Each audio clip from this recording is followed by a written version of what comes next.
నమస్తే welcome to college TV big breaking చూస్తా ఉన్నాం కవిత దూకుడు పెంచినట్టుగా అర్థమవుతోంది బీఆర్ఎస్ పార్టీలో గత కొంతకాలంగా జరుగుతున్నటువంటి పరిణామాలను చాలా నిశితంగా గమనిస్తే కవిత బీఆర్ఎస్ పార్టీ తోటి తాడో పేడో తేల్చుకునేందుకు సిద్ధమైందా అనేటువంటి కామెంట్స్ అయితే ఒక చర్చ అయితే బలంగా వినిపిస్తూ ఉంది ఒకవైపు కేసీఆర్ దేవుడే అంటూ ఇంకొక వైపు ఈ పవర్ సెంటర్లో కీలకంగా ఉన్నటువంటి హరీష్ రావును కానీ కేటీఆర్ను కానీ సంతోష్ రావుని దయ్యాలుగా పరోక్షంగా వాళ్ళను దయ్యాలుగా చూపిస్తున్నట్టు చాలా స్పష్టంగా అర్థమవుతుంది ఇక్కడ ఈరోజు మీడియా చిట్ చాట్లో భాగంగా చాలా సంచలనమైనటువంటి విషయాలు చెప్పడం జరిగింది ముఖ్యంగా దానిలో కేసీఆర్ పైన నోటీసులు ఇస్తే ఎందుకు నిరసనలకు సంబంధించినటువంటి కార్యక్రమాలకు ఎందుకు పిలుపునివ్వలేదు అంటూనే మరొక వైపు కేసీఆర్ నాయకత్వంలోనే నేను పనిచేస్తా ఇంకెవరి నాయకత్వాన్ని నేను ఒప్పుకోను అంటూ కూడా ఒక అల్టిమేటం జారీ చేసినట్టుగా తెలుస్తూ ఉంది అయితే రాయబారంగా వచ్చినటువంటి ఎవరైతే ఉన్నారో దామోదర్ రావు అదేవిధంగా గండ్ర మోహన్ రావు సంబంధించినటువంటి రాయబారులుగా వెళ్ళి కన్విన్స్ చేసిరో దాన్ని ఎట్టి పరిస్థితులను ఒప్పుకోవట్లేదు అంటూనే ఇంకొక వైపు కాంగ్రెస్ రాయబారం అంటూ వస్తున్నటువంటి ఆంధ్రజ్యోతిలో వస్తున్నటువంటి కథనాలపైన చాలా సీరియస్గా మాట్లాడిన విషయం చూస్తూ ఉన్నాం అదేవిధంగా ఇటు సంతోష్ రావును అదేవిధంగా హరీష్ రావును అదేవిధంగా కేటీఆర్ను గ్రీకు వీరులుగా అభివర్ణిస్తూ ఉన్న విషయం చాలా స్పష్టంగా గమనిస్తూ ఉన్నాం సో మొత్తానికైతే కవితకు ఈరోజు సాయంత్రంలోగా బీఆర్ఎస్ పార్టీ షోకాజు నోటీసులు ఇచ్చేటువంటి అవకాశం ఉన్నట్టుగా చాలా స్పష్టంగా తెలుస్తూ ఉంది అదే కోణంలో ఆమెను పార్టీ నుంచి కూడా సస్పెండ్ చేయడానికి కూడా అవకాశాలు ఉన్నట్టుగా చాలా స్పష్టంగా తెలుస్తూ ఉంది అయితే పెయిడ్ బ్యాచ్ చాలా అంశాలు కూడా చెప్తా ఉంది ఆమె ఆ అంశాలన్నీ కూడా చాలా నిశ్చితంగా గమనిస్తే చాలా విషయాలు చూస్తాయి దుబాయ్లో వీళ్ళు సోషల్ మీడియాకు సంబంధించినటువంటి ఒక ఆఫీస్ పెట్టారు దాదాపు పెద్ద ఆఫీస్ పెట్టేసి అక్కడ నుంచి నడిపిస్తూ ఉన్నారు ట్విట్టర్లో ఒక ఈ పార్టీ పైన నెగిటివ్ కాంగ్రెస్ పార్టీ పైన నెగిటివ్ క్యాంపెయిన్ చేసే విధంగా ఒక పెద్ద సెటప్ చేయడం జరిగింది అయితే దానిలో భాగంగానే విదేశాల్లో సోషల్ మీడియా సెల్ను పెట్టి నా పైన దుష్ప్రచారం చేస్తారా అంటూ ఆమె చాలా సీరియస్ అయిన విషయం కూడా గమనిస్తూ ఉన్నాం పెయిడ్ ఆర్టిస్టులతోటి అంటే నిన్న మొన్న కొంతమంది సోషల్ మీడియాలో కావచ్చు లేకపోతే గంగుల కమలాకర్ లాంటి వాళ్ళు మాట్లాడే విషయం చూస్తున్నాం కదా వాళ్ళపైన కూడా చాలా సీరియస్ అయినటువంటి విషయం కూడా గమనిస్తూ ఉన్నాం ఒకవైపు బీఆర్ఎస్ పార్టీని టార్గెట్ చేస్తూనే మరోవైపు కాంగ్రెస్ను కూడా టార్గెట్ చేస్తూ కనబడతా ఉంది కాంగ్రెస్ రాయబారం అంటూ వచ్చినట్టు కథనాల్లో భాగంగా ఇటు రెండు పార్టీలను కూడా సమానంగా విమర్శలు చేస్తున్నట్టుగా తెలుస్తూ ఉంది సో ఈ కోణంలో బీఆర్ఎస్ పార్టీ సంక్షోభం దిశగా పోనుందా అనేటువంటి చర్చ చాలా బలంగా జరుగుతూ ఉంది ఒకసారి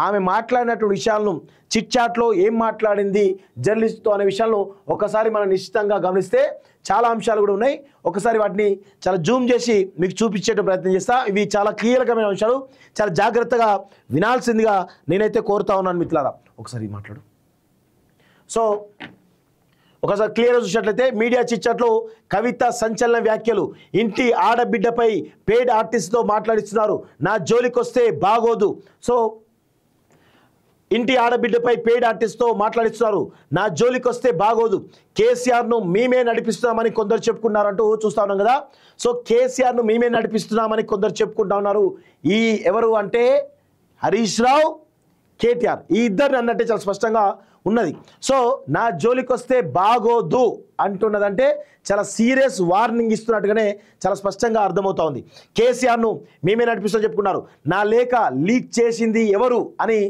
ఆమె అల్టిమేటం జారీ చేసింది ఎవరు చెప్పాల్సిందిగా ఆమె స్పష్టంగా ఒక గరం అవుతున్నట్టుగా చాలా స్పష్టంగా తెలుస్తోంది కేసీఆర్కు నోటీస్ ఇస్తే ఎందుకు హంగామా ఎందుకు నిరసన తెలపలేదు సో ఇంకో నేతకు నోటీస్ ఇస్తే ఎందుకు హంగామా చేశారంటూ అంటూ ఉన్నారు కదా అయితే కేసీఆర్కు కాళేశ్వరంపై నోటీస్ ఇచ్చినప్పుడు చాలా పెద్ద హంగామా చేశారు బీఆర్ఎస్ పార్టీ అయితే కేసీఆర్కు నోటీసులు ఇస్తే ఎందుకు హంగామా ఎట్లా అంటున్నారు అంటే ఇక్కడ కేటీఆర్కు ఉన్నటువంటి ప్రిఫరెన్స్ కేసీఆర్కు లేదు అనేది ఆమె చెప్తున్నటువంటి విషయంలో చాలా స్పష్టంగా ఉంటుంది ఎందుకంటే రీసెంట్గా మనం చూసినాం ఇటు హరీష్ రావుకు నోటీసులు వచ్చినాయి అదేవిధంగా ఈ స్కామ్లో కేటీఆర్ కూడా నోటీసులు వచ్చినాయి సో దానిలో ఎంత పెద్ద హడావిడి చేసినా మనం చూసినాం సో ఇదంతా గమనిస్తూ ఉంటే కేసీఆర్ను కూడా ఇబ్బంది పెడతా ఉన్నారు పార్టీలో అనేది చాలా స్పష్టంగా అర్థమవుతుంది ఎవరు వాళ్ళిద్దరు బిల్లా రంగాలు ఇద్దరు ఇటు కేటీఆర్ అదేవిధంగా హరీష్ రావు, అదేవిధంగా సంతోష్ రావు అంటే తెలుసు కదా అందరికీ, ఆయన గురించి పెద్ద చెప్పుకోవాల్సిన అవసరం లేదు. సో చాలా స్పష్టంగా ఇద్దరిపైనే, ఇటు కేటీఆర్ పైన హరీష్ రావు పైన చాలా పెద్ద అబండాలు, చాలా పెద్ద విమర్శలు చేస్తున్న విషయం చూస్తాం.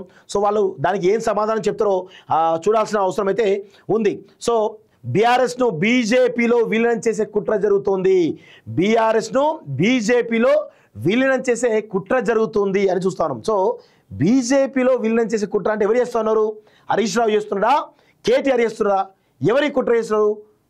సో కేసీఆర్కి ఏం చెప్తా ఉన్నారు? బీజేపీలో విలీనం కాకపోతే మనల్ని వీళ్ళందరూ కూడా అక్రమ కేసులో ఇరికించే జైల్లో పంపించేస్తారు ఫ్యామిలీ మెంబర్స్ అని చెప్పి మరి బీఆర్ఎస్ను బీజేపీలో విలీనం చేసేటువంటి ఒక కుట్ర జరుగుతుందని చెప్పేసి ఆమె చాలా స్పష్టంగా చెప్తా ఉన్నారు. సో పార్టీ చేయాల్సినటువంటి పనులు జాగృతి తరఫున నేనే చేస్తూ ఉన్నాను. సో ఇది చాలా పెద్ద విషయంగా మనం చెప్పొచ్చు. ఎందుకంటే పార్టీ ఇలా చాలా బీసీల విషయంలో కావచ్చు, ఎస్సీలకు సంబంధించిన విషయంలో కావచ్చు, చాలా మహిళలకు సంబంధించిన అంశాల విషయంలో కావచ్చు, సో ఎంతో కొంత జాగృతి తరఫున ఆమె చేస్తూ ఉంది. సో ఆ కోణంలో బీఆర్ఎస్ పార్టీ ఆ విషయాల్లో వెనకడుగు వేస్తూ ఉంది. సో ఈ కోణంలో ఆమె చెప్తా ఉంది ఏంటంటే బీఆర్ఎస్ పార్టీలో చేయాల్సిన పనులు నేను జాగృతి ద్వారా చేస్తూ ఉన్నాను, దానికి మీకు ఎందుకు అంత నొప్పి వస్తుందని చెప్పేసి చాలా స్పష్టంగా చెప్తా ఉంది. సో నా మీద పడి ఏడిస్తే ఏమొస్తుంది, కాంగ్రెస్ మునిగిపోయే నావా, ఆ పార్టీతో రాయబారాలు నాకెందుకు, నాపై తప్పుడు వార్తలను పార్టీ ఎందుకు ఖండించలేదు? వాస్తవంగా ఇది కూడా కరెక్టే. ఆమెపై వార్తలు వస్తున్నప్పుడు పార్టీ స్పందించాలి కదా, ఎందుకు స్పందించడం లేదు అంటే ఆమె పైన పొమ్మని లేక పొగబెడతా ఉన్నారు. నేను నిన్న ఇలా పొద్దున కూడా స్టోరీ చేసిన, అసలు ఆంధ్రజ్యోతిలో ఆ స్టోరీ కాంగ్రెస్తో కవిత రాయబార స్టోరీ రాయించిందే ఇటు కేటీఆర్ హరీష్ రావు. సో ఇప్పుడు ఆమె చాలా స్పష్టంగా చెప్తా ఉంది. సో నా పైన ఇంత పెద్ద విమర్శలు వస్తే ఎందుకు ఖండించలేరు? ఎందుకంటే వాళ్ళే రాపించారు కాబట్టి వాళ్ళు ఖండించరు. ఈవెన్ కేసీఆర్కు నోటీస్ ఇచ్చిన, కేటీఆర్కు మొన్న అమెరికా పోయే ముందు రోజు ఈవెన్ రేస్ స్కామ్లో మరొకసారి నోటీస్ ఇచ్చిన, ఇటు అందరూ ఖండిస్తారు. కానీ ఈమె పైన దుష్ప్రచారం జరిగినా ఇంకేది జరిగినా ఖండిస్తలేరు అంటే పొమ్మన లేక పొగబెడతా ఉన్నారు కవితను అని చెప్పి చాలా స్పష్టంగా అర్థమవుతుంది. నాపై తప్పుడు వార్తలను ఎందుకు ఖండించడం లేదు, బీఆర్ఎస్లో కేసీఆర్ తప్ప ఇంకెవరి నాయకత్వం అంగీకరించడం అని చాలా స్పష్టంగా చెప్పింది. నాది బీఆర్ఎస్ పార్టీ, నేను జైల్లో ఉన్నప్పుడే నా పైన కుట్ర జరిగింది, జైల్లో ఉన్నప్పుడట, జైలు పోయే ముందట ఆమెను ఎమ్మెల్సీ పదవికి అదేవిధంగా ఇటు బీఆర్ఎస్ పార్టీకి రాజీనామా చేయమని ఒత్తిడి చేసిరట. ఎవరు? కేటీఆర్ అయి ఉండొచ్చు, లేకపోతే హరీష్ రావు అయి ఉండొచ్చు, వాళ్ళు ఒత్తిడి చేసిరట. సో ఎందుకు ఒత్తిడి చేశారో కారణాలు, ఎందుకంటే ఆమె కంప్లీట్గా అసలు ఢిల్లీ లిక్కర్ స్కామ్లో ఇరికిచ్చిందే వీళ్ళ కుటుంబం కదా, ఎవరు? సంతోష్ రావు, హరీష్ రావు, కేటీఆర్ వీళ్ళే కదా. సో ఈ క్రమంలో ఆమెను జైలుకు పంపిస్తున్న క్రమంలో వాళ్ళిద్దరూ, ఎవరు? కేటీఆర్, హరీష్ రావు ఇద్దరు చాలా సరదాగా ఆమె అరెస్ట్ అవుతున్న క్రమంలో సరదాగా నవ్వుకున్నటువంటి వీడియోలు మనందరం సోషల్ మీడియాలో చూసాం. సో ఈ క్రమంలో ఆమెను అరెస్ట్ అవుతున్నప్పుడు బీఆర్ఎస్ పార్టీకి రాజీనామా చేయండి, అదేవిధంగా ఎమ్మెల్సీ పదవికి రాజీనామా చెప్పేసి రాజీనామా పత్రాలు తీసుకొని సైన్ పెట్టమన్నారట అక్కడ. ఎస్, ఆమెను ఏది అరెస్ట్ అయ్యే ఒక హాఫ్ అన్ అవర్ 1 అవర్ ముందు ఆమెను సీరియస్గా వాళ్ళే టైప్ తీసుకొచ్చేసి సైన్ పెట్టే, ఇక్కడ ఇది నువ్వు జైలు పోతున్నావు కదా, బాగుండదు అని చెప్పేసి ఆమె పైన ఒత్తిడి తీసుకొచ్చిరట. సో దాన్ని ఆమె తిరస్కరించింది అని చెప్పేసి మనకు తెలుస్తున్నటువంటి సమాచారం. సో అట్లా ఆమెను మొత్తానికి అయితే జైల్లో ఉన్నప్పుడే ఆమెను రాజకీయంగా అడగదొక్కాలన్నటువంటి ఒక భారీ కుట్ర చేసిరు అనేది గతంలో చెప్పినా ఇప్పుడు కూడా చెప్తా ఉన్నాను. సో జైలుకు వెళ్ళేటప్పుడు పార్టీకి రాజీనామా చేస్తానని చెప్పా, పార్టీ సోషల్ మీడియాలో నన్ను టార్గెట్ చేశారంటూ చూస్తాను. సో ఇక్కడ చాలా విషయాలు కూడా మనం తెలుసుకోవాల్సిన విషయం ఏంటంటే, ఇక్కడ ఇంకా గ్రీక్ వీరులు అంటూ కూడా ఆమె చెప్పింది కొన్ని విషయాలు. సో వాటిని కూడా మీకు చూపించేటువంటి ప్రయత్నం చేస్తా. సో గ్రీక్ వీరులు అంటున్నటువంటి విషయం కూడా, ఎందుకంటే ఈ గ్రీక్ వీరులు ఎవరు అనేది తెలియాల్సిన అవసరం ఉంది. పార్టీలో కొంతమంది గ్రీక్ వీరులు పార్టీ సర్వనాశనం బస్టు పట్టిస్తున్నారు అని చెప్పేసి అన్నారు. అసలు గ్రీక్ వీరుడు అంటే ఎవరు, గ్రీక్ వీరుడు మీనింగ్ ఏంటి, ఈ విషయాలు తెలుసుకుంటే చాలా విషయాలు కూడా మనకు అర్థమవుతూ ఉంటాయి. ఎందుకంటే గ్రీక్ వీరులు అన్నది అంటేనే ఎవరినన్నట్టు తెలియాలి. ఒక్కసారి మీరు ఆ గ్రీక్ వీరుడు అనేటువంటి పదం పైన కనుక మీరు కొంత లోతుగా చర్చిస్తే చాలా విషయాలు కూడా తెలుస్తాయి. ఇక్కడ కొన్ని విషయాలు మీకు చెప్తా ఉన్నాం మిత్రులారా. ఇక్కడ ఫస్ట్ ఆమె జైలుకు పోయే ముందు తిహార్ జైలుకు పోయే ముందు, అరెస్ట్ ముందు వీళ్ళు కవితను ఇటు ఎమ్మెల్సీ పదవికి అదేవిధంగా బీఆర్ఎస్ పార్టీ పదవికి రెండింటికి కూడా రిజైన్ చేయమని చెప్పేసి 2 పత్రాలు 2 కాగితాలలో తీసుకొచ్చేసి ఆమె పైన ఒత్తిడి చేసే ప్రయత్నం చేశారు. కానీ ఎందుకు అంటే ఈమె ఎమ్మెల్సీకి బీఆర్ఎస్ పార్టీ రిజైన్ చేస్తే ఇక బీఆర్ఎస్ పార్టీకి ఆమెకి సంబంధం ఉండదు అనేది తేటతెల్లమవుతుంది. సో ఆమెకు పార్టీలో ప్రియారిటీ ఇవ్వరు అనేది చాలా స్పష్టంగా ఉంది. జీరో చేయాలనేటువంటి ఒక ప్రయత్నం చేసిరు. కానీ ఆమె ఎందుకో ముందే ఆలోచించి ఎట్లా నేను వస్తా అని అనుకొని మొత్తానికి ఆమె రిజైన్ చేయలేదు. రాగానే ఆమె స్థానం పార్టీలో పదిలంగా ఉన్నది. సో అంత కొంత కాపాడుకోగలిగింది అనే విషయం మనందరం కూడా చూస్తాను. సో ఇది ఫస్ట్ జరిగినటువంటి కుట్ర. ఇక రెండోది ఫస్ట్ది ఏంటంటే అసలు ఢిల్లీ లిక్కర్ స్కామ్లో ఎవరు ఈమెను ఇరికిచ్చింది అనేది ఒకసారి మనం చాలా డీటెయిల్గా గమనిస్తే ఇక్కడ లిక్కర్ మాటలు టానిక్ మాటలన్నీ ఎవరు స్టార్ట్ చేశారు? సంతోష్ రావు బినామీలతోటి స్టార్ట్ చేయించినది అందరు కూడా తెలుసు. సో అప్పుడు సంతోష్ రావు ఈమెకు చాలా స్పష్టంగా ఢిల్లీ లిక్కర్ స్కామ్లో ఇక్కడ ఢిల్లీలో టెండర్ జరుగుతా ఉన్నాయని చెప్పేసి ఆమెను వాంటెడ్లీ నీకు ఢిల్లీలో పరిచయాలు ఉన్నాయి అని చెప్పేసి వెనక నుంచి ఆమెను పెద్ద ఎత్తున ప్రోత్సహించినటువంటి వ్యక్తి సంతోష్ రావు. సో ఈ క్రమంలో సంతోష్ రావు చెప్పినటువంటి ఢిల్లీలో జరిగిన విషయం పైన ఆమె కొంత లోతుగా వెళ్ళి అక్కడ ఆ ఢిల్లీలో జరిగినటువంటి లిక్కర్ పాలసీలో జరిగినటువంటి విషయాలపైన ఆయననే బీజేపీకి లీక్ ఇచ్చి ఆఖరిగా కవితను బుక్ చేసేటువంటి ఒక ప్రయత్నం చేసిండు అనేది చాలా స్పష్టంగా మనకైతే అర్థమవుతా ఉంది. సో ఈ క్రమంలో ఒకటి ఢిల్లీ లిక్కర్ స్కామ్లో ఇరికించిన ప్రధానమైన కారణం సంతోష్ రావు, అదేవిధంగా కేటీఆర్, అదేవిధంగా హరీష్ రావు అనేది చాలా స్పష్టంగా తెలుస్తుంది. వీళ్ళతో పాటు వీళ్ళ చెంచాలు కూడా ఉంటారు. ఎవరు? పోచంపల్లి శ్రీనివాసరెడ్డి అనుకుంటా, అదేవిధంగా ఇంకొంతమంది ఉన్నారు కదా, వాళ్ళందరూ కూడా ఈమెను జైలు పోవడానికి ప్రధానమైనటువంటి కుట్ర చేయడంలో వీళ్ళందరూ కూడా కీలక పాత్ర పోషించడం చాలా స్పష్టంగా తెలుస్తోంది. సో ఇక ఆమె జైలు నుంచి బయటకు వచ్చిన తర్వాత ఇక్కడ చాలా విషయాలు గమనించాలి. పార్టీలో ఆమెకు ప్రాధాన్యత దక్కకుండా చాలా పెద్ద ఎత్తున ప్రయత్నాలు చేస్తూ ఉన్నారు. ఆమెను ఎక్కడ కూడా క్యాడర్ని కలవకునియకుండా ఏం చేయలేకుండా మొత్తానికైతే పెద్ద ఎత్తున ఆమె పైన పెద్ద ఎత్తున విమర్శలు వచ్చే విధంగా ప్లాన్ చేశారు. పార్టీలో జీరో చేసేందుకు ప్లాన్ చేశారు. కానీ అవన్నీ కూడా వర్కౌట్ కాలేదు. ఎందుకంటే ఆమె జనాల్లో ఉన్నది కాబట్టి కొంతమేర సస్టైన్ కాగలిగింది. సో ఇప్పుడు ప్రస్తుతం జరుగుతున్నటువంటి పరిణామాల్లో భాగంగా ఆమె రజతోత్సవ సభ వేడుకగా ఆమె కంప్లీట్గా ఆమెకు ఎక్కడ కూడా ప్రియారిటీ లేకుండా చేయడం ద్వారా కేటీఆర్నే నెక్స్ట్ ప్రెసిడెంట్ అనేటువంటి ఒక పరోక్షమైనటువంటి దాన్ని కేసీఆర్ ద్వారా జనాల్లోకి, నాయకుల్లోకి, పార్టీలోకి బలంగా తీసుకుపోయే ప్రయత్నం చేశారు. సో దీనికి నొచ్చుకున్నటువంటి కవిత మొత్తానికైతే తిరుగుబాటు జెండా ఎగురుస్తున్నట్టుగా చాలా స్పష్టంగా అర్థమవుతుంది. అయితే ఆమె లేఖ రాసిన విషయం వాస్తవమైన ఒప్పుకున్నది. ఆ లేఖను లీక్ చేశారని చెప్పేసి చెప్తా ఉన్నది. సో లేఖను లీక్ చేసింది ఎవరు పార్టీలో? సో ఇప్పుడు సంతోష్ రావే కేసీఆర్తో ఉంటాడు. దాదాపు సంతోష్ రావు అనేటువంటి ఒక ప్రయత్నం జరుగుతూ ఉంది. లేదంటే హరీష్ రావు అనేది కోణం కూడా ఒకటి జరుగుతూ ఉంది. సో మొత్తానికి అయితే సంతోష్ రావు పేరే బలంగా వినిపిస్తూ ఉంది. సో ఇది ఒక పాయింట్ మనకు కనబడతా ఉంది. సో ఈ క్రమంలో ఆమె మేడే రోజున చాలా విషయాలు కూడా చెప్పింది. సామాజిక తెలంగాణ కోణంలో మనం ఇంకొక పోరాటం చేయాలని చెప్పేసి చాలా స్పష్టంగా చెప్పింది. ఇక అక్కడి నుంచి స్టార్ట్ అయిందండి. ఆమె పైన సొంత పార్టీలోనే విపరీతమైనటువంటి వ్యతిరేకత రావడానికి, విపరీతమైనటువంటి నెగిటివ్ క్యాంపెయిన్ చేయడానికి ప్లాన్ చేశారు. సో వీళ్ళు దుబాయ్లో ఒక సోషల్ మీడియాకి సంబంధించినటువంటి టీం పెట్టేసి సో అక్కడి నుంచి పెద్ద ఎత్తున రన్ చేస్తూ ఉన్నారు. సోషల్ మీడియా టీం పెట్టేసి ఈమె పైన దుష్ప్రచారం చేసే విధంగా ప్లాన్ చేశారు. సో ఇప్పుడు ఆంధ్రజ్యోతిలో కథనాలు వస్తున్నాయి కూడా. గత 2-3 రోజులుగా దుబాయ్ సోషల్ మీడియా టీం నుంచి చాలా ఫేక్ అకౌంట్లో పోస్ట్ పెట్టారు. ఆమె కాంగ్రెస్తో రాయబారం చేసింది, ఆమె కాంగ్రెస్లో కొంతమంది నేతలతో మాట్లాడింది, మంత్రి పదవి అడిగింది, ఒక 6 ఎమ్మెల్యేతో వస్తాను అడిగి చెప్పేసి కొన్ని సోషల్ మీడియా అకౌంట్లలో బీఆర్ఎస్ పార్టీ సంబంధించిన సోషల్ మీడియాలో ప్రచారం చేసి దీన్ని ఆంధ్రజ్యోతి రాస్తూ ఉంది. దీనికి కారణం ఏంటంటే దాని ద్వారానే కేటీఆర్ హరీష్ రావులు వీళ్ళిద్దరు కలిసి ఆంధ్రజ్యోతిలో రాపిస్తూ ఉన్నారు. సో ఇలా ఆమె పైన పెద్ద ఎత్తున కుట్ర జరుగుతున్న విషయం గమనించి మొత్తానికైతే ఈరోజు బయటపడ్డది. ఆమె ఇంకొక పాయింట్ కూడా చెప్పింది, గ్రీక్ వీరులు అంటూ చెప్తా ఉంది. అదేవిధంగా గ్రీక్ వీరులు ఎవరు అంటూ చెప్తాం, దాని గురించి మీకు డీటెయిల్గా చెప్తా. ఇంకా బీఆర్ఎస్ పార్టీని బీజేపీలో విలీనం అనేటువంటి ప్రక్రియ ఈరోజు చాలా స్పష్టంగా ఆమె చెప్తా ఉంది. బీజేపీలో విలీనం జరిగే కుట్ర జరుగుతుంది అనేది చాలా స్పష్టంగా చెప్తా ఉంది. ఎందుకు? దీనికి కారణం ఎవరు? మేబీ కేటీఆర్, హరీష్ రావు ఇద్దరు కూడా బీజేపీలో విలీనం చేయాలని ప్రతిపాదన తీసుకొచ్చినట్టు చాలా స్పష్టంగా తెలుస్తుంది. దానిలోనే ఆమె స్పష్టంగా చెప్తా ఉన్న విషయం ఏంటంటే దీన్ని వ్యతిరేకిస్తూ ఉంది. వీళ్ళిద్దరి వల్లనే పార్టీ నాశనం అవుతుంది అనేది చాలా స్పష్టంగా ఆమె చెప్తున్నటువంటి విషయం మనకైతే చాలా తెల్లం అవుతున్నటువంటి విషయం అయితే గమనిస్తా ఉన్నాం. ఇంకా కొన్ని విషయాలు వాటిని కూడా మీకు చూపించేటువంటి చదివి వినిపించేటువంటి ప్రయత్నం అయితే చేస్తాం మిత్రులారా. ఒకసారి ఇందులో చూడండి.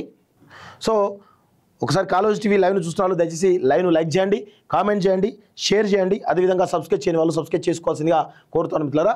ఇక్కడ చూడండి, బీఆర్ఎస్ పార్టీలో నాకు అనేక నీతులు చెప్తున్న నేతలు నీటి వివాదంపై మాట్లాడితే బాగుంటుంది. చాలామంది నేతలు నీతులు చెప్తున్నారట అవికి. సో మేబీ కేటీఆర్, హరీష్ రావు వీళ్ళందరూ నీతులు చెప్తున్నారట. సో వాటి పక్కన పెట్టి నీటి వివాదంపై మాట్లాడితే బాగుంటుందని చాలా స్పష్టంగా చెప్తుంది. కోర్టులు ఉన్నారని అంటున్న నేతలు కేసీఆర్కు నోటిస్తే ఏం కార్యాచరణ చెప్పారు. డైరెక్ట్గా కేటీఆర్ పైనే బాణాలు సంధించింది కవిత. సో చాలా స్పష్టంగా అర్థమవుతుంది. కోర్టులు ఉన్నారని ఏమన్నా ఎవరిని కవితను ఉద్దేశించి కేటీఆర్ ఒక ప్రెస్ మీట్లో అన్నాడు. సో ఇప్పుడు కోర్టులు ఉన్నారని అంటున్న నేతలు కేసీఆర్కు నోటిస్తే ఏం కార్యాచరణ చేపట్టారు. ఇప్పుడు ఈవెన్ రేస్ స్కామ్ అయితేనేమో ఓ పెద్ద మీడియాలో కాడర్తో హడావుడి చేస్తారు. మరి కేసీఆర్ నోటీస్ ఇస్తే ఎందుకు హడావుడి చేయలేకపోతున్నారు? ఇది ఒకసారి గమనించండి చాలా క్లియర్గా. సో ఇంటి ఆడబిడ్డ మీద పెయిడ్ ఆర్టిస్ట్తో మాట్లాడిస్తే ఏమొస్తుంది? పాప ఆమె పైన ఎంత దారుణంగా సోషల్ మీడియాలో అయితే విపరీతమైనటువంటి నెగిటివ్ ప్రచారం చేస్తున్నారు. ఓన్లీ బీఆర్ఎస్ పార్టీ, కాంగ్రెస్ వాళ్ళు కాదు, బీజేపీలు కాదు, బీఆర్ఎస్ వాళ్ళే దుబాయ్ వేదికగా పెద్ద ఎత్తున చేస్తూ ఉన్నారు. సో నా మీద పడి ఏడిస్తే ఏమొస్తుంది? జైలుకి వెళ్ళే రోజు పార్టీకి ఎమ్మెల్సీకి రాజీనామా చేస్తా అని చెప్పాను, నన్నేమీ చేయలేక నా మీద కేసులు పెడుతున్నా, రాజీనామా అవసరం లేదని చెప్పారంటూ చూస్తూ ఉన్నాం. సో నా మీద ఢిల్లీలో ఉన్నప్పుడే కుట్రలు మొదలయ్యాయి. లీక్ వీర్లను పట్టుకోమంటే గ్రీక్ వీర్లు నా మీద దండెత్తారు. లీక్ వీర్లు ఎవరు తన లేఖను లీక్ చేసిన లీక్ వీర్లు ఎవరో పట్టుకోమంటే గ్రీక్ వీర్లు పెద్ద ఎత్తున నా మీద దండెత్తారట. ఈ గ్రీక్ వీర్లు ఎవరు? కేటీఆరా, హరీష్ రావా, ఏంది అనేది తెలియక అర్థమవుతలేదు చాలా మందికి. కేసీఆర్పై పెడుతుంటే ఏం చేస్తున్నారు ఈ గ్రీక్ వీర్లు? ట్విట్టర్లో పెట్టి వదిలిస్తే అయిపోతుందా? మన పార్టీ నేతల కాలేజీ కూలగొడుతుంటే ఏం చేస్తున్నారు ఈ నేతలు? మల్లారెడ్డి పైన కానీ కొన్ని కాలేజీల పైన జరుగుతున్నటువంటి కూలగొడుతున్న విషయం పైన ఈ బీఆర్ఎస్ పార్టీ ఇలాంటి స్టాండ్ తీసుకోవాలని చాలా స్పష్టంగా తెలుస్తుంది. దేశం బయట సోషల్ మీడియా సెల్ పెట్టుకుంటాం, నీ మీద దాడులు చేస్తామంటే ఇలా. ఇది ఇంతకుముందు చెప్పిన దుబాయ్లో సోషల్ మీడియా ఆఫీస్ పెట్టారు కదా, దానికి సంబంధించి పెద్ద ఎత్తున ఆమె నా మీద సోషల్ మీడియా ఆఫీస్ ద్వారా దుబాయ్ నుంచి నన్ను టార్గెట్ చేస్తున్నారు బీఆర్ఎస్ పార్టీ వాళ్ళని చాలా స్పష్టంగా చెప్తుంది. ఆ తెలివి ప్రతిపక్ష పార్టీలపై చూపించండి, నా జోలికి వస్తే బాగుండదు, అసలే నేను మంచిదాన్ని కాదు అంటూ కూడా ఆమె చాలా స్పష్టంగా చెప్తోంది. కేసీఆర్ను మేమే నడిపిస్తున్నాం అని కార్టూన్లు వేసుకొని చెప్పుకున్నారు. కేసీఆర్ నడిపించే మొన్న ఇది బీఆర్ఎస్ పార్టీ అఫీషియల్ సోషల్ మీడియాలో ఇటు హరీష్ రావు, కేటీఆర్ ఇద్దరే బీఆర్ఎస్ పార్టీ సైనికులు అనే కోణంలో ఒక వీడియో చేశారు. సో బీఆర్ఎస్ పార్టీకి కేసీఆర్కు కరడు కట్టిన సైనికులు అనే కోణంలో వీళ్ళు ఒక కార్టూన్ వీడియో చేసి వదిలిరు. సో దాన్ని ఉద్దేశించే ఈమె చెప్తా ఉన్నారు. చాలా స్పష్టంగా అర్థమవుతుంది. కేసీఆర్ నడిపించేంత పెద్దవాళ్ళ మీరు బీఆర్ఎస్ని బీజేపీలో విలన్ చేసే కుట్ర జరుగుతుంది. నేను జైల్లో ఉన్నప్పుడే ఇదే జరిగింది. కేసీఆర్కు నోటీసులు వస్తే ఎందుకు నిరసన లేవు, ఇంకో నేతకు నోటీసులు వస్తే ఎందుకు హంగామా చేశారంటూ చూస్తూ ఉన్నాం. సో నేను వాళ్ళలా చిచోరా రాజకీయాలు చేయను, హుందాగా ఉంటా. కోర్టులు ఉన్నారని ఒప్పుకుంటున్నారు, మరి వాళ్ళని ఎందుకు పక్కన పెట్టడం లేదు? పార్టీ చేయాల్సిన సగం పనులు జాగృతన నేనే చేస్తున్నానని చెప్పేసి చాలా స్పష్టంగా చెప్తా ఉన్న విషయం గుర్తుపెట్టుకుందాం. సో కాంగ్రెస్ పార్టీ మునిగిపోయానావా, ఆ పార్టీతో రాయబారాలు ఏమీ ఉండవు నాకెందుకు అని చెప్పేసి చాలా స్పష్టంగా క్లారిటీ కూడా ఇచ్చింది. వాస్తవంగా కాంగ్రెస్ పార్టీ మునిగిపోయినావా, సో దానిలో భాగంగా ఈమె రాయబారాలు తీస్తారనేది మనం పొద్దున కూడా చెప్పినాం. సో బీఆర్ఎస్ పార్టీలో కేసీఆర్ ఒక్కడే నాయకుడు, ఇంకెవరి నాయకత్వం నేను అంగీకరించను అంటూ కేటీఆర్ని, హరీష్ రావుని వీళ్ళందరూ కూడా తూర్పారబడుతున్నట్టుగా చాలా స్పష్టంగా అర్థమవుతుంది. నన్ను పార్టీకి దూరం చేస్తే అత్యధిక లాభం పొందేది ఎవరో అందరికీ తెలుసు. ఎవరు? కేటీఆర్, హరీష్ రావు ఇద్దరే లాభం పొందుతారు. దానిలో ముఖ్యంగా కేటీఆర్కి ఎక్కువ లాభం. ఎందుకంటే కవిత ఉంటే కేటీఆర్ ఆటలు సాగవు కాబట్టి మొత్తానికైతే కేటీఆర్ లాభం పొందుతారని చెప్పి చాలా స్పష్టంగా తెలుస్తుంది. నన్ను కేసీఆర్కి దూరం చేసే కుట్ర, నన్ను కావాలని ఎంపీ ఎన్నికల్లో ఓడించారంటూ కూడా చూస్తూ ఉన్నాం. సో మొత్తానికైతే ఆమె చాలా స్పష్టంగా చాలా క్లియర్గా చెప్తా ఉంది. సో లీక్ వీరులు ఎవరో తేల్చమని చెప్పేసి నేను చెప్తే గ్రీక్ వీరులు హంగామా చేస్తున్నారు అని చాలా స్పష్టంగా చెప్పింది. బీజేపీలో బీఆర్ఎస్ పార్టీ విలన్ చేసి కుట్ర జరుగుతోంది అని చాలా స్పష్టంగా చెప్తా ఉంది. సో ఇలా చాలా అంశాల మీద ఆమె చెప్తున్నటువంటి మాటలు చూస్తూ ఉంటే ఖచ్చితంగా ఈరోజు సాయంత్రం కల్లా ఆమెకు BRS party KCR show cause notice ఇచ్చే అవకాశం కనబడుతూ ఉంది. తర్వాత ఆమెను సస్పెండ్ చేయడం కూడా వెనకాడ బోరని కూడా చాలా స్పష్టంగా తెలుస్తుంది. కేటీఆర్ అమెరికా నుంచి వచ్చిన తర్వాత 4th రోజు వస్తాడు.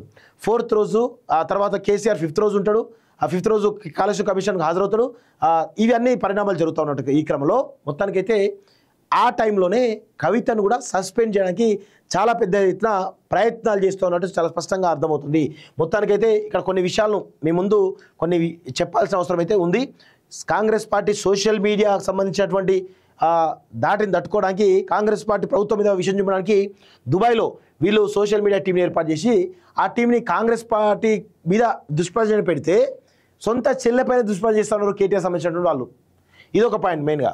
సో ఇక గ్రీక్ వీరులు ఎవరు? బీజేపీలో బీఆర్ఎస్ విలీనం, ఇవన్నీ కూడా స్పష్టంగా గుర్తుపెట్టుకోండి. కవిత ఖచ్చితంగా తాడో పేడో తేల్చుకోవడానికి డిసైడ్ అయినగా తెలుస్తుంది. సొంత కుంపట్లో భాగంగా తెలంగాణ జాగృతిని బలోపేతం చేసి దాదాపు ఇప్పుడు ఒక 7-8 వింగ్స్ ఉన్నట్టున్నాయి. నిన్ననే సింగరేణి జాగృతి ఏర్పరిచింది. దీంతోపాటు ఇక మిగతా ఆర్టీసీకి సంబంధించినటువంటి విషయాలు కావచ్చు, రైతుల విషయంలో కావచ్చు, కార్మికులు, కర్షకులు, ఇలా చాలా అంశాలు విభాగాలతోటి మొత్తానికైతే జాగృతిని బలోపేతం చేస్తూ ముందుకు పోతుంది. ఆ తర్వాత ఆ ప్రజా సమస్యలపై పోరాడుతూనే పాదయాత్ర చేసి తర్వాత పార్టీని కూడా ప్రకటించేటువంటి అవకాశం ఉంది అని కూడా చాలా స్పష్టంగా తెలుస్తుంది. సో ఇదంతా కూడా ఒక 1 year స్పాన్లో జరగడానికి పెద్ద స్కోప్ అయితే కనబడుతున్నట్టు మనకైతే జస్ట్ మనకు ఆమె మూమెంట్ చూస్తుంటే మనకు అర్థమవుతా ఉంది. సో మొత్తానికైతే చూద్దాం ఈ బీఆర్ఎస్ పార్టీ సంక్షోభం ఏ విధంగా ముందుకు పోతుంది. కాలోజ్ టీవీ చాలా విషయాలు కూడా మీ ముందు చెప్పే ప్రయత్నిస్తుంది. కేసీఆర్ కుటుంబంలో చాలా పెద్ద ఎత్తున ఒక కుదుపు రాబోతుంది. కేసీఆర్ కుటుంబంలో పెద్ద ఎత్తున ఒక సంక్షోభం దిశగా రాజకీయంగా పెద్ద సంక్షోభంలో పడబోతుంది అనేది చాలా స్పష్టంగా తెలుస్తుంది. సో ఇక కవిత బయటకు వచ్చిందంటే హరీష్ రావు కూడా ఖచ్చితంగా రేపో మాపో ఆయన కూడా తిరుగుబాటు జెండా ఎగరవేయడం కూడా వెనకాడబోడు అని చెప్పి చాలా స్పష్టంగా తెలుస్తూ ఉంది మిత్రులారా.